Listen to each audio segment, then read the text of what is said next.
Everest's West Ridge is raw, unforgiving, and deadly. With no safety ropes or support, it swallows climbers whole. Few reach the summit. Fewer return. It's not a route, it's reckoning. Here are 2 incidents when the climber died climbing the West Ridge. By the end of the video, you will find out why West Ridge is one of the most haunted and dangerous. The Ghost Trail, Gerard Devoisseau, and the 1974 West Ridge disaster. In 1974, a skilled French team dared Everest's deadly West Ridge, an untamed, rarely climbed route harder than any path to the summit. No oxygen, no shortcuts, just pure mountaineering against impossible odds. At the heart of this team was Gerard Devoisseau. Though not widely known outside of mountaineering circles, his reputation among climbers was solid. He wasn't a celebrity adventurer. He was a focused, quietly determined man whose skills were forged in the Alps. By age 32, he had already racked up a portfolio of daring climbs and tough routes. He was respected not because he chased headlines,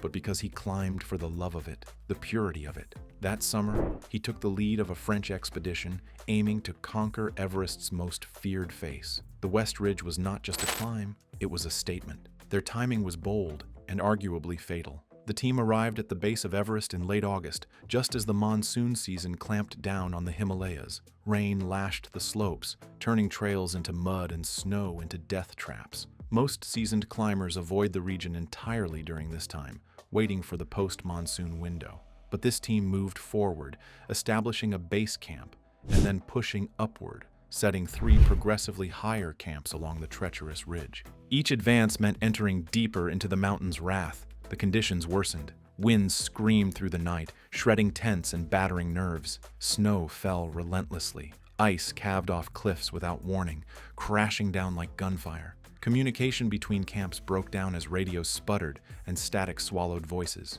Simple tasks, like boiling water or securing tent lines, became hour-long battles against exhaustion and frost. Still, they pressed forward, step by slow, agonizing step. It wasn't arrogance, it was conviction. They knew the risks. They knew the route was merciless, but they believed in their training, their experience, and their unity. They believed that sheer will could beat Everest. But Everest doesn't play by human rules. By early September, conditions were becoming catastrophic. Layers of wet snow had stacked up over hidden slabs of unstable ice. It was a textbook setup for an avalanche, yet turning back, after so much sacrifice, felt unthinkable. On September 9th, the mountain made its decision. 6 men were camped high on the ridge, Gerard Devoisseau and 5 Sherpas. The storm was relentless. Visibility was minimal. Snow buried the tents inch by inch. Beneath them, the slope grew heavy with moisture and weight. And then, without warning, a massive avalanche tore free. There was no time to react, no chance to escape. The wall of snow and rock obliterated the camp. Down below, at lower camps, teammates tried to make contact. Radios offered only silence. No static, no voice, just emptiness. Climbers rushed uphill into the blizzard, hoping to find survivors, calling names into the wind. What they found was worse than death. They found nothing. No bodies, no equipment, no torn tents or backpacks, just a smooth field of fresh snow where 6 lives had been moments before. They dug until their hands were raw. Visibility dropped to near zero. Snowdrifts swallowed footprints as fast as they were made. It was a whiteout, total and merciless. The rescuers weren't just fearing for those buried. They were now gambling with their own survival. Eventually, reality settled in. The mountain hadn't just buried the climbers, it had erased them. Gerard Devoisseau, 5 Sherpas, gone without a trace. The team had no choice. The climb was over, not out of physical failure, but out of moral and spiritual surrender. Something sacred had been broken. To continue felt like desecration. They descended slowly, carrying a weight far heavier than any pack. Back in France, the tragedy barely stirred headlines. A few brief reports, some quiet memorials, no sweeping tributes, and perhaps that was fitting. Devoisseau wasn't climbing for glory. His story, like the route he chose, remained in the shadows, shared only among those who understood what it meant to challenge the most unforgiving side of the world's highest peak. Among mountaineers, though, the story remained very much alive, not because of what was found, but because of what was lost, the total absence, the haunting silence. On Everest's West Ridge, the greatest terror isn't falling, it's vanishing. being wiped from existence so completely that not even the snow seems to remember. The West Ridge hasn't changed in the decades since. It's still remote, still savage, still largely untouched. Better equipment, better forecasting, satellite communication, none of it changes what that side of the mountain demands. Climbers who go there today know exactly what they're up against. Most turn back. The ones who don't, if they make it, they're legends. If they don't, they become part of the mountain. The 1974 French expedition became a quiet warning. No hype, no dramatics, just a whispered story between those who dare the high places. It's not retold for thrills, it's shared as a lesson. 6 lives disappeared into Everest's cold heart, and nothing has ever brought them back. Even now, those who gaze at the West Ridge do so with a kind of reverence. This route doesn't promise fame or fortune. It offers a reckoning. It's not just a challenge, it's a confrontation with mortality itself. Climbing it isn't about standing on the summit. It's about standing in defiance of something ancient and immense, knowing it may not let you go. Gérard Devoisseau and the 5 Sherpas weren't unprepared. They weren't overconfident. They were among the best, and still the mountain claimed them.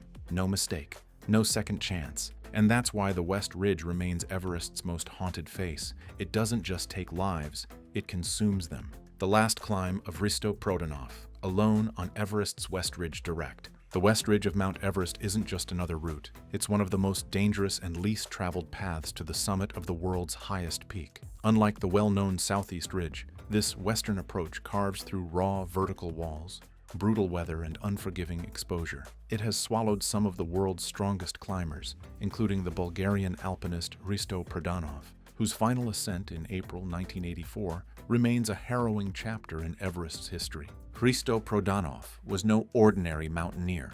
Born on February 24, 1943, in Karlovo, Bulgaria, he was a metallurgical engineer by trade, but his soul belonged in the high mountains. His climbing career began in 1958 in the Pirin Mountains of Bulgaria. Over the next 2 decades, he pushed himself further, both geographically and technically. From the treacherous north face of the Grandes Jorasses to the Bonatti Pillar on the Petit Dru and the Fresnay Pillar of Mont Blanc, his resume read like a roll call of Europe's most dangerous alpine climbs. He climbed Matterhorn's north face in 1974 and returned to the Petit Dru in 1977 via the guides route. But it wasn't just the Alps where he made his mark. Prodanov took on the Caucasus, summiting the Ushba Pillar in 1970 and traversing Shkelda in 1973. From 1975 onward, he shifted focus to the high peaks of Central Asia, climbing several 7,000-meter summits. Among them were Lenin Peak, Noshak, Korzhenevskaya Peak, and Communism Peak, now known as Ismail Samani Peak. He successfully summited Lhotse, the world's 4th highest mountain, in 1981 without supplemental oxygen, becoming the first Bulgarian to stand on an 8,000-meter peak. That same alpine ethic, solo, oxygen-free, would define his final fatal climb. In spring 1984, Prodanov joined a Bulgarian expedition led by Avram Iliev Avramov. The goal was as bold as it was risky, the West Ridge Direct of Everest. Only one team before them, in 1979, had completed the route. Prodanov was deputy leader, and the group included 24 Bulgarian climbers and Sherpas, including the elite Ang Rita Sherpa, Ang Zangbu Sherpa, and Chowang Rinzai Sherpa. They set up base camp on March 18th. By March 21st, the team had established Camp 1 at Lohola, and by March 27th, Camp 2 at 6,770 meters. There, they carved out a snow cave big enough to house 15 people. Camp 3 followed at 7,170 meters, and then Camp 4 at 7,520 meters on April 18th. Prodanov and Rinzai kept pushing, reaching 8,120 meters the next day, where they set up Camp 5. On April 20th, Prodanov and Chowang Rinzai left Camp 5 at 5:45 a.m., in clear weather and without supplemental oxygen. Midway through the ascent, Rinzai turned back, citing the sheer difficulty of the terrain. Prodanov continued alone. At 11:10 a.m., he radioed base camp from 8,550 meters, reporting solid progress. At 6:10 p.m., a call came in. He had reached the summit.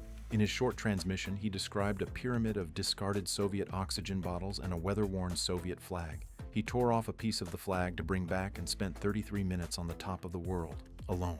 He then began descending down the same route. At 9:10 p.m., Prodanov radioed base camp again, saying he would bivouac on the mountain as it was too dark to continue. His voice was still clear, and hopes remained that he could make it back down. The next day, however, worry crept in. Prodanov's transmissions became weaker and harder to understand. He said he had lost his gloves and couldn't move his fingers. The cold, the altitude, and the lack of oxygen were taking a brutal toll. At 7:45 p.m., he turned on his radio but couldn't speak. That was the last time anyone heard from him. On April 21st, a rescue attempt was launched. Lyudmil Yankov, a fellow Bulgarian climber, raced up more than 1,000 vertical meters in a single push, reaching 8,500 meters by nightfall. He couldn't find Prodanov, who may have been only a few hundred meters higher. In the darkness and worsening weather, Yankov bivouacked on a dangerous ledge, calling out to Prodanov throughout the night, urging him to stay awake, not to give up. But the mountain stayed silent. Yankov was forced to descend, frostbitten and exhausted. Prodanov was gone, his final position never confirmed. Despite surviving over 50 hours in the death zone, he succumbed, becoming one with the mountain he had climbed so many years to conquer. As the weather worsened, search efforts for Hristo Prodanov were halted on April 22nd. However, the Bulgarian expedition pushed on. A second summit bid began on May 1st, with Camp 5 stocked with food and oxygen. On May 8th, Metodi Savov and Ivan Valchev reached Everest's summit via the West Ridge direct and descended the southeast ridge. Caught in extreme altitude overnight, Savov suffered frostbite. On May 9th, Nikolai Petkov and Kirill Doskov summited and assisted in rescuing Savov with vital support from the Indian team. This cooperation was crucial to their survival. The Bulgarians completed the first full West Ridge-Southeast Ridge traverse, marking the mountain's second overall traverse. Yet, the triumph was bittersweet, overshadowed by Prodanov's tragic disappearance days earlier, casting a somber note over a historic feat. Hristo Prodanov remains the only climber in history to have completed the West Ridge direct without supplemental oxygen. It was a feat of strength, endurance, and spirit, an achievement no one else has matched. He was posthumously declared Bulgaria's greatest mountaineer of the 20th century and awarded the title Hero of the People's Republic of Bulgaria. But beyond awards and records, his story is a stark reminder of Everest's unforgiving nature. He climbed for no audience, he reached the top, and he never came back. On the West Ridge, the summit isn't the end. Survival is. If this story moved you, share it with fellow adventure lovers and hit like. Think you'd face Everest's deadliest ridge? Drop a comment below. Don't forget to subscribe for more gripping mountaineering tales and real stories from the edge where survival hangs by a thread and legends are born or lost.